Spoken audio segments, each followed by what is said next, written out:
Guys, ito yung halaman na ano man to. Ah! Galing kamatis. Ha? Galing kamatis. Dos! Dos? Oo.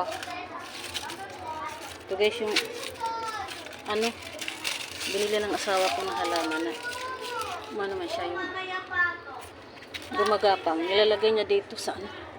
Iakyat na lang ito. Para isahan lang sila. Na maghiwa-hiwalay.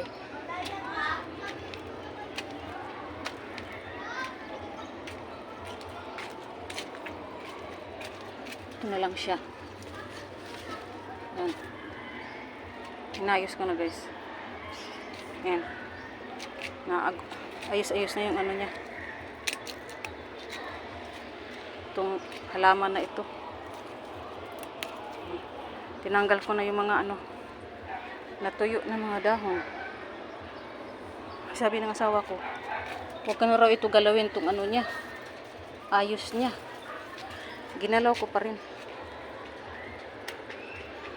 Hindi ko nagustuhan yung pag-arrange niya ng mga ano, paso. Nagilo na rin to guys. Oh. Ano, grabo man to tawag sa amin. Karabo.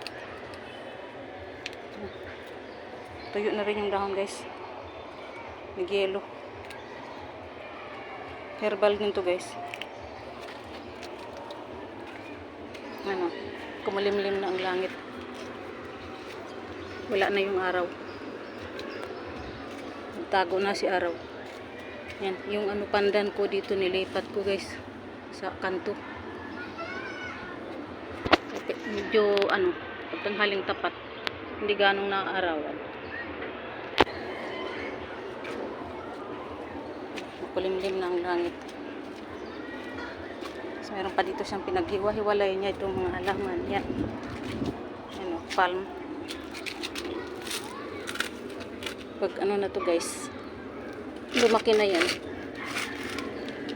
Haba yan siya guys. Palm tree. Ang pinakaano niyan, pinakaunang puno na ano na siya, nawala na, nalata na. Ito siya. Galing sa ugat ng puno na yun, tumubo. Yung dulaw namin, nagdulaw din yung ano, dilaw. Nagdilaw din yung dahon. Ang pa yung mga ano niya, mga malilit yung halaman. Thank you guys for watching.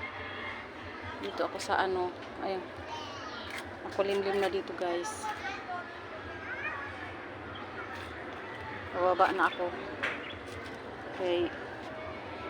Tapos na ako dito magdilig. Diniligan ko na yan at saka nilinis.